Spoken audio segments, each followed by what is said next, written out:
School പാചക തൊഴിലാളി വേതന വിതരണത്തിന് 33.63 കോടി രൂപ അനുവദിച്ചു. ജൂലൈ ഓഗസ്റ്റ് മാസങ്ങളിലെ വേതനമാണ് അനുവദിച്ചതെന്ന് ധനമന്ത്രി പറഞ്ഞു. കെ.ആർ. സാജു വിവരങ്ങൾ നൽകും. സാജു, ഈ അനുവദിച്ച പണം എപ്പോൾ മുതൽ വിതരണം ചെയ്യും?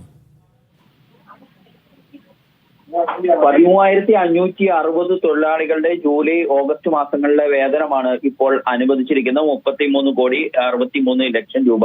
ഉച്ചഭക്ഷണ തൊഴിലാളികൾക്ക് 20 പ്രവൃത്തി ദിവസങ്ങളാണ് ഒരു മാസത്തിൽ ഉള്ളത്. അത് പ്രകാരം 13,500 രൂപ വരെയാണ് വേതനമായി ലഭിക്കുന്നത്.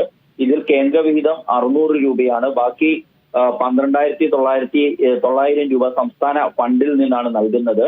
കേന്ദ്ര മാനദണ്ഡ പ്രകാരം സ്കൂൾ പാചക തൊഴിലാളികൾക്ക് പ്രതിമാസം 1000 രൂപ ആണ് ഓണറേറിയം. എന്നാൽ കേരളത്തിൽ ഇത് പ്രതിദിന വേതനം 600 മുതൽ 675 എന്ന നിലയ്ക്കാണ് നൽകുന്നത്. അതുകൊണ്ടാണ് ഇത്രയധികം തുക ഇതിനായി അനുവദിക്കുന്നത്. ഇത് അടുത്ത ദിവസം മുതൽ തന്നെ അക്കൗണ്ടുകളിലേക്ക് ട്രാൻസ്ഫർ ചെയ്യപ്പെടും. ശരി സാജു.